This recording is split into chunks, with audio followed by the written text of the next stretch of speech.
Welcome to the SBCA podcast, Component Connection, where we explore the people, ideas, trends, and innovations shaping the market and the future of structural building components.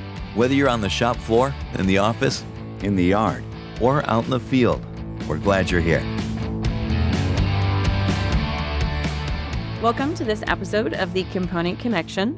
If you've tuned in earlier this month, you likely heard Abby Langenberg, our Director of Business Development at SBCA, mention our plans to expand the scope of this podcast. And here we are. This is our very first education edition. And fittingly, I'm Ashley Baker, SBCA's Director of Education.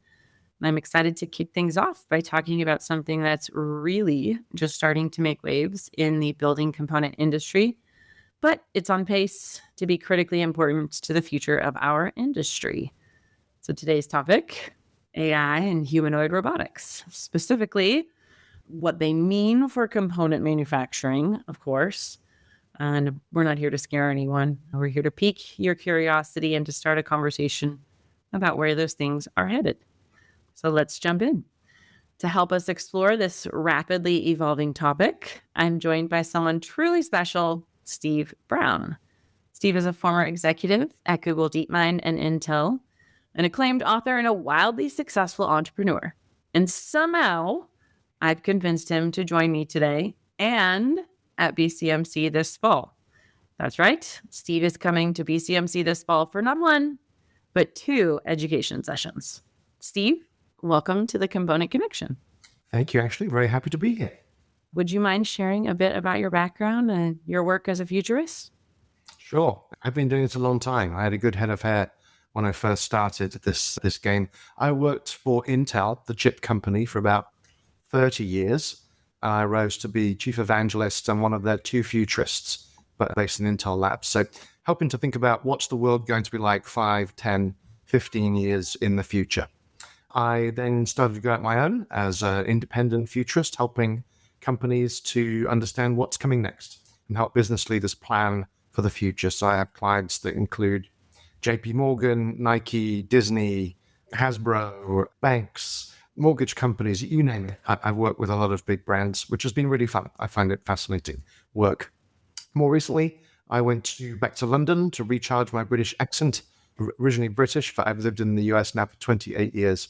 But I went back to DeepMind in London. DeepMind is Google's AI research labs in London. So I got to spend time there helping to lead their marketing, communications, and public affairs teams, and also working as their in-house futurist, helping them think through the future of secret things that I can't talk about. So that's my career. I now help companies and organizations of all sizes figure out what do we do? What do we do with this onslaught of AI that's coming our way? How is it going to show up in each industry? When's it going to show up? And what do you do to navigate the enormous amount of change that is coming to pretty much everything that we do? I think that you just put it perfectly, the onslaught. I mean, it just captures it. Oh, I love it. Well, I think a lot of people in our industry have questions, maybe even concerns, and I understand those about what's to come, for jobs, companies, of course, the way we build. So let's take it from the top and ensure we're all on the same page. A little bit of the basics. What is AI? What's humanoid robotics? Can you kind of highlight the difference for us, maybe? Yeah, AI is sort of the broad category of just main smart software, really. It used to be, AI has been around for a very long time, since the term was defined in the 50s. The first real efforts with AI were in the 90s with expert systems, where rules were hand-coded. It was really with the breakthrough of machine learning, clever algorithms and neural networks that you could train with data, and then they would learn from the data, that gave us these breakthroughs with AI. And so AI is just an umbrella term for smart software that has some level of intelligence in it, that it's learned from experience. And humanoid robotics in general, is when you take that AI and you give it the ability to see and hear and understand the world and control robot, you put that AI inside a robot and you get a humanoid robot. And we can explain more about those and the different flavors of AI, because there are many, many flavors of AI. But yeah, don't think about AI as being this monolith. The same way the internet, had lots of different components that businesses had to navigate over 25 years. There was e-commerce and fulfillment and payment systems, and then social media and digital marketing, and then the cloud came, and we could buy software over the internet, right? And then mobile came, and you had to figure out how do you reach customers and workers with their phones and tablets. So over 25 years, these waves of change. The same is true of AI. You had, the natural language processing systems like Siri and Google, right, where you can talk to your computers or devices in your home. There's perception AIs that are able to have some basic machine vision. Then you've got, agents that are coming, and I'll be talking all about this at the sessions I'm doing at your event. So I'll save some for there, but lots of different flavors of AI, and humanoid robots are going to be coming into the workplace in the next 5 years. That's hard to believe that we're that close at this point in time. Mm-hmm. Yeah, I mean, it's been a sort of a slow creep. AI, as you say, has been around for a long time. We use it every day without knowing that it's AI. Right. If you open your email inbox, AI is in the background sorting the spam from the hopefully not spam. When you go on YouTube or Hulu or Spotify, any of these content platforms, and they make recommendations about the shows you want to watch, that's AI. Same when you're shopping. The cart says, oh, these are some products you might want to buy next. That's all AI in the background. So we've been using it a long time. But I think what's really got everybody's attention was the breakthrough that most people became aware of with ChatGPT back in 2022, which really caught people by surprise and showed people what was really possible with creating pretty smart intelligence that doesn't just do one thing. It used to be you had AI that would play chess or filter your spam, and they couldn't do the other job for the other. Your spam filter can't play chess. Now we've got a much more general AI that is able to do some pretty smart things for us. Yeah. I mean, I think the point that, you've got individuals who are somewhat aware of, these things happening, and they don't necessarily know what it's called. They know, it existed. I think I had a conversation recently with someone who said, oh, well, when I type and then it, predicts my sentence, that's AI. Yes. There are all of these things happening in the background, and we're just, more privy to it now, I suppose. Yeah, I use a tool called Grammarly every day. Stops me being long-winded when I write and helps me fix my punctuation and find more elegant ways to say things. Saves me, but I love it. Yes. Yeah. No, that's a great example. So let's bring this a little bit closer to home for our industry. You've worked with a lot of different companies across a range of industries, really.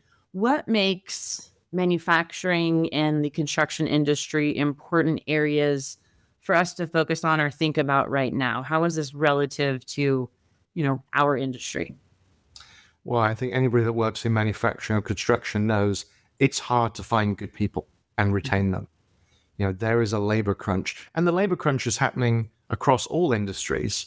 It's a demographic issue, right? We're just not making enough people anymore. See, at least in, Western countries and parts of China and Japan, there's just a demographic time bomb, which means you have an aging population, and there aren't enough workers. There aren't enough people who want to go into manufacturing or construction. And so the average age of the construction worker keeps creeping up year after year. So we're going to need to augment that. We need to keep building buildings, and we need to keep making stuff.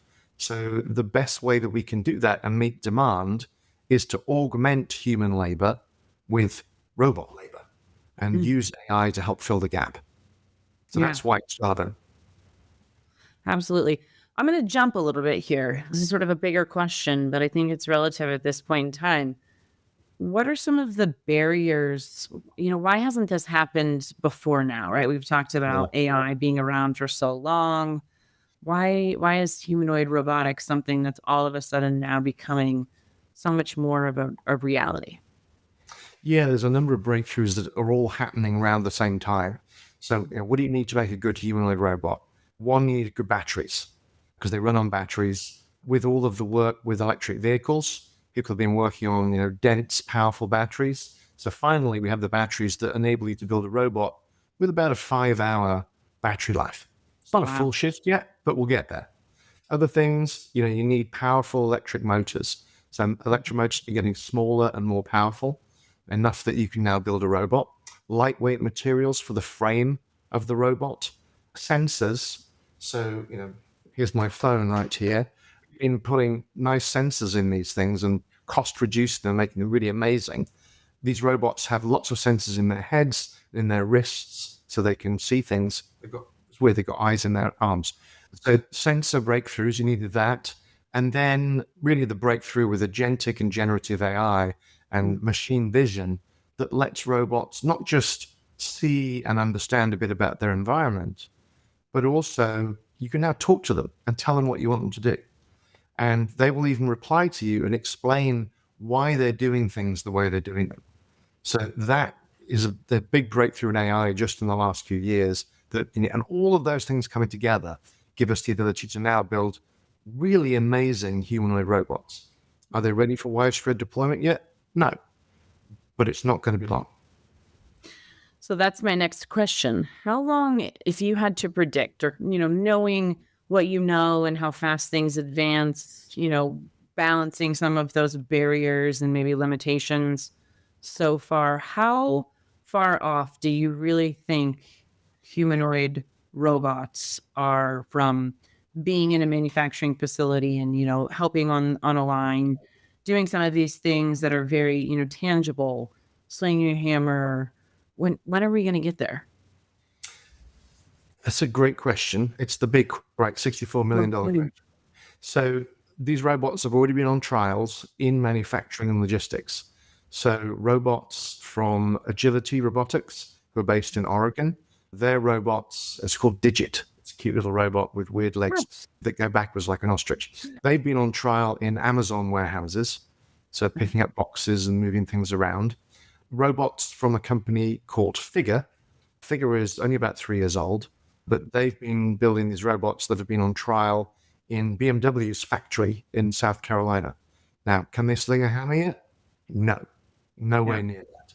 But they can pick things up, move things around. They're being used to sort things logistically.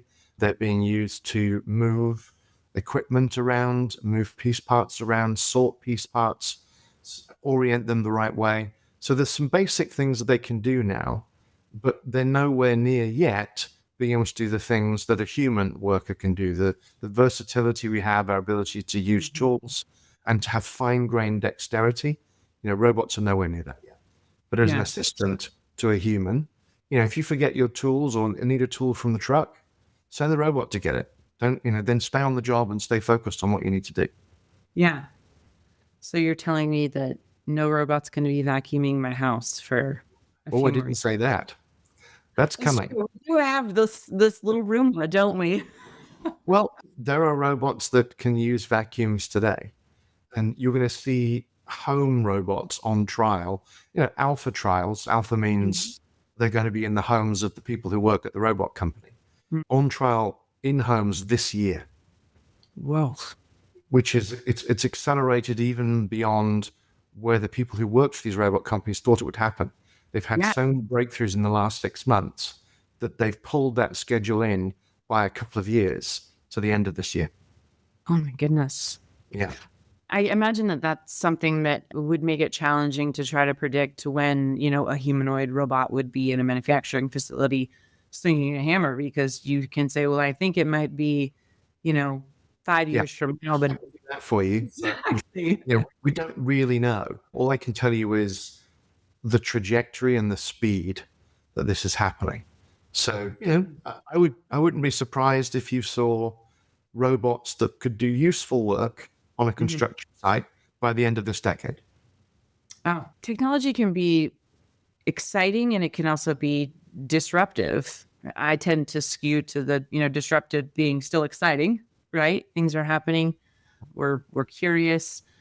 What are some of, I will say, positive opportunities AI and humanoid robotics bring outside of, what we might think of? even, a horse swinging a hammer or what we know today, and I can pull up Microsoft's Copilot or ChatGPT. Are there things that we're not even really thinking about because all I think about when I think of AI is ChatGPT? Right. Yeah. ChatGPT is one flavor, one instantiation of AI. And it's a good one. It's great. I use it all day. Create images and answer questions and plan my thinking and that sort of thing. But you're going to see AI in all sorts of areas. So I'll give you some sort of bizarre examples. So one of the things that we are trying to create as a species is a new energy source, a new clean energy source. And using fission nuclear energy, for a long time. Unfortunately, when you are colliding things together and breaking them down, you end up with spent fuel rods that need to be buried in the ground for thousands of years. And you worry about meltdowns and that sort of thing. Fusion energy is clean energy. You're colliding molecules together and you're getting energy out, and your byproduct's all safe. Wow. So figuring out how to do that in a way that you get more energy out than you put in, net energy production, it's pretty hard. The other thing that you have to do, because you're trying to collide these particles at very high speeds and very high temperatures, it's inside these reactors, it's hotter than the center of the sun. So you have to hold all of this plasma in place so it doesn't touch the edges and it get out. Because if it gets out, it's really hot. So the way they do that is with magnets. And you have to hold the plasma in a certain shape. So you're changing the power signals to these magnets 10,000 times a second. No human can do that, but an AI can predict how the plasma is moving and send the signals to these 29 magnets to hold the plasma in place to optimize it, because the shape of it matters for energy production. So there's one example. That may give us a breakthrough in clean energy. The other one that I think a lot of people are optimistic about is AI to find cures for diseases. Live as long as you can until AI comes and can cure a disease for us. And there are people who are serious in this field who are saying we could cure all human disease. When I talked to a guy at NVIDIA, a big chip company, in the health group, he told me that they think that by 2030, by the end of this decade, they will know how to cure every type of cancer. That doesn't mean we have clinical trials and drugs developed and all that, but at least we'll understand the disease paths and what we need to do to get that. But I think the big opportunity for most of us will be to offload work we don't want to do. If you think about your day-to-day, there's a lot of tasks they're either repetitive or low value, boring. Offload those to an AI or a robot. And then focus on the things that we do enjoy doing and where we can add a lot of value, and hopefully it's sort of rewarding work. And then find ways to use AI and robots to support us in that work so we can do it better. Being more creative, being more productive, making higher quality decisions and so on. So I think one of the things for those in our industry, and I know a lot of other industries are having a very similar conversation, this kind of centers around, whether their job is going to exist. And I think for a long time, there were people saying, oh, no, it'll just be, we'll repurpose those individuals and it'll create these other paths and avenues. And I do think that's true to an extent. I do think that some of these jobs are going to be obsolete or done by someone else, right? I think it's probably fair to say at this point. Would you agree? Yeah, it's the way of the world in some ways. Technology comes and it makes things more efficient or automates, lower value work. I don't think all work goes away. I think there are still going to be things where you want the human touch, right? And people will pay extra for that. So, the sort of artisanal feel, and I think in your world, craftspeople are going to be some of the very last people to be automated, because it's really hard, and two, people want to have the human touch. Things that AIs are not very good at. They're not good at interpersonal communication, particularly motivating people. They're not very good at planning yet. So, maybe the model of the future is a human person who used to work construction is now overseeing a construction site with 25 robots. and pointing them where to go, overseeing their work, making sure things are done right, helping them get things done correctly. So now, you're working with a team of robots to amplify your efforts. Right. Probably a lot more houses that way. Yeah. I was just thinking the same thing, right? You've got 10 people who were working on the shop floor that are now all, running a facility instead because they've got that knowledge and are directing 20 robots each. And now I can produce X amount more. That's got to be an exciting thing. Kind of scary to think about, but it is. And that weighs a lot. Don't panic that the robots come for your job anytime soon, but eventually they will get good enough that you'll be able to take on a lot of tasks and things that you don't want to do anymore. And then you just tell them what to do and they do it. It's great. So I don't know that I would say it's going to be a slow roll into the industry, but I imagine there are some things that we'll see, sooner than others and advantages, and maybe have a little bit more time to kind of adapt and whatnot, as it progresses. Yeah. One of the early places that you're going to see it in your industry is in truss design. There's a technique called generative design, which uses AI to take the design that a human's created and then riff on it and create design options and variants, put it through simulation and come back and say, if you designed it this way, it would use X% less wood, less fasteners, whatever it might be, or however you want to optimize for cost, for strength, for, all the things. And the collaboration of the human designer and the AI working together gives you a better result. Such a great point. For folks that are listening, who may be skeptical or a little bit nervous about AI or humanoid robotics or both, what is one thing or one message that you want them to walk away from and kind of understanding or at least thinking about going forward? It's probably to stop resisting AI and to start being curious about it, to embrace it, to try it, to learn about it. The adage in the industry is an AI isn't going to take your job, or a robot isn't going to take your job. It's someone who knows how to use AI or knows how to use a robot that will take your job or that will get promoted over you, right? It's not just about losing your job. It's about advancement opportunities. So everybody in every industry, including yours, should invest a little bit of time to build their AI literacy, just to be curious about it and to learn something so that, there was a great article a couple of years ago in the Atlantic or something, and the headline was, the most important skill of the 21st century will be learning how to speak to an AI. Because you have to figure out how to use it to get the best results out of it. So you might as well start learning that now. That's my advice. Well, anything you want to leave us with going into the months ahead before BCMC? AI is changing at a dramatic rate. By the time we get to BCMC, there may be cool things that I don't know about now. I will bring the latest, coolest stuff and help you all get up to speed on what's happening in AI and get you on that path. So if you're curious about AI and want to learn more, I will help you. Oh, that's fantastic. Well, thank you so much for joining us. And thank you all for joining us on the Component Connection. If you enjoyed this episode and found it valuable, please like it and share it with others. Stay up to date and in the know by subscribing to Component Connection on whatever podcast platform you use most. Thanks for listening to Component Connection, brought to you by SBCA. If there's a topic you'd like us to explore in a future episode, email us at podcast@sbcacomponents.com. Until next time, stay connected.